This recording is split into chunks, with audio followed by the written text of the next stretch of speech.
بسم اللہ الرحمن الرحیم۔ السلام علیکم۔ حضرت یوسف علیہ السلام نے اپنے حقیقی بھائی بنیامین کو اپنے پاس روک لینے کے لیے یہ حیلہ اور تدبیر اختیار کی کہ جب سب بھائی کو قاعدہ کے موافق غلہ دیا گیا تو ہر بھائی کا غلہ ایک مستقل ان پر علیحدہ علیحدہ نام بنام بار کر گیا۔ بنیامین کے لیے جو غلہ اونٹ پر لا دیا گیا اس میں ایک برتن چھپا دیا گیا۔ اس برتن کو قرآن کریم نے ایک جگہ بلفظ سفایا اور دوسری جگہ سوا الملک کے الفاظ سے تدبیر کیا ہے۔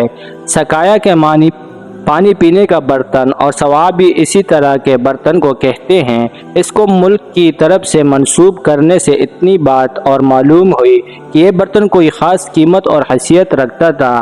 بعض روایت میں ہے کہ زبرجد کا بنا ہوا تھا، بعض نے سونے کا، بعض نے چاندی کا بتلایا ہے۔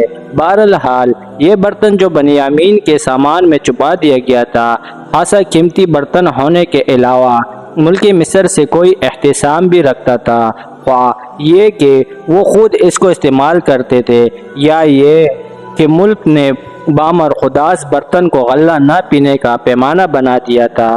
کچھ دیر کے بعد ایک منادی کرنے والے نے پکارا کہ اے قافلے والو، تم چور ہو۔ یہ لفظ تم سے معلوم ہوتا ہے کہ یہ مناوی فوراً ہی نہیں کی گئی بلکہ کچھ مہلت دی گئی، یہاں تک کہ قافلہ روانہ ہو گیا۔ اس کے بعد یہ منادی کی گئی تاکہ کسی کو جلسازی کا شبہ نہ ہو جائے۔ بہرحال اس منادی کرنے والے نے برادران یوسف علیہ السلام کے قافلے کو چور قرار دے دیا۔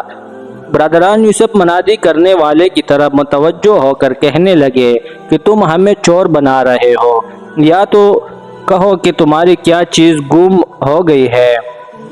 منادی کرنے والے نے کہا کہ بادشاہ کا سوا یعنی برتن گم ہو گیا ہے، اور جو شخص اس کو کہیں سے برآمد کرے گا اس کو ایک اونٹ پر غلہ انعام میں ملے گا، اور میں اس کا ذمہ دار ہوں۔ یہاں ایک سوال تو یہ پیدا ہوتا ہے کہ حضرت یوسف علیہ السلام نے بنیامین کو اپنے پاس روکنے کا یہ حیلہ بھی کیوں کیا، جبکہ ان کو معلوم تھا کہ والد ماجد پر خود ان کی مفارقت کا صدمہ ناقابل برداشت تھا۔ اب دوسرے بھائی کو روک کر ان کو دوسرا صدمہ دینا کیسا گوارا کیا۔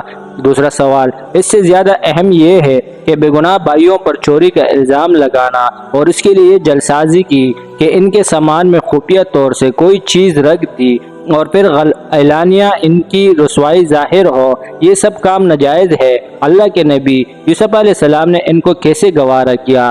بعض مفسرین قرطبی وغیرہ نے بیان کیا ہے کہ جب بنیامین نے یوسف علیہ السلام کو پہچان لیا اور مطمئن ہو گئے تو بھائی سے یہ درخواست کی کہ اب آپ مجھے ان بھائیوں کے ساتھ واپس نہ بھیجیے، مجھے اپنے پاس رکھیے۔ یوسف علیہ السلام نے اول یہی عذر کیا کہ اگر تم یہاں رک گئے تو والد کو صدمہ شدید ہوگا، دوسرے تمہیں اپنے پاس روکنے کی اس کے سوا کوئی صورت نہیں کہ میں تم پر چوری کا الزام لگاؤں اور اس الزام میں گرفتار کر کے اپنے پاس رکھ لوں۔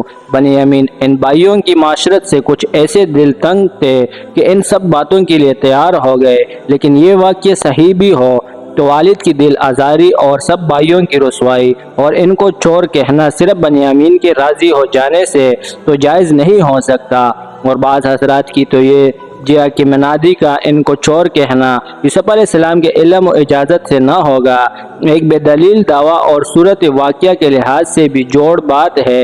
اسی طرح یہ تعویل کی ان بھائیوں نے یوسف علیہ السلام کو والد سے چرایا اور فروخت کیا تھا، اس لیے ان کو چور کہا گیا، یہ بھی ایک تعویل ہے۔ اس لیے ان سب سوالوں کا صحیح جواب وہی ہے جو قرطبی اور مظہری وغیرہ نے دیا ہے کہ اس واقعے میں جو کچھ کیا گیا ہے اور کہا گیا ہے وہ نہ بنیامین کی خواہش کا نتیجہ تھا نہ یوسف علیہ السلام کی اپنی تجویز کا، بلکہ یہ سب کام بامر الہی اس کی حکمت بلا کے مظاہر تھے جن میں حضرت یعقوب علیہ السلام کے ابتلاء و امتحان کی تکمیل ہو رہی تھی۔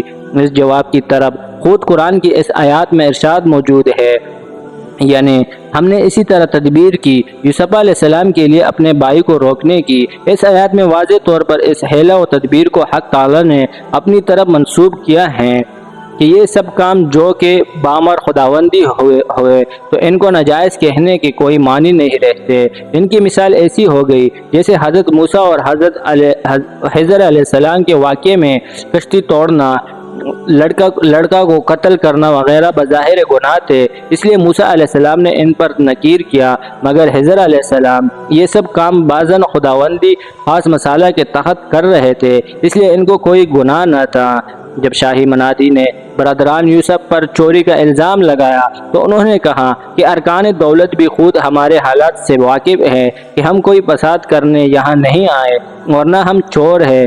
شاہی ملازمین نے کہا کہ اگر تمہاری جھوٹ ثابت ہو جائے تو بتلاؤ کہ چور کیا سزا ہے۔ برادران یوسف نے کہا کہ جس شخص کے سامان میں مال مسروقہ برآمد ہو وہ شخص خود ہی اس کی جزا ہے، ہم چوروں کو اسی طرح سزا دیا کرتے ہیں۔ مطلب یہ ہے کہ شریعت یعقوب علیہ السلام میں چور کی سزا یہ ہے کہ جس شخص کا مال چرایا ہو وہ شخص اس چور کو اپنا غلام بنا رکھے گا۔ جزاک اللہ۔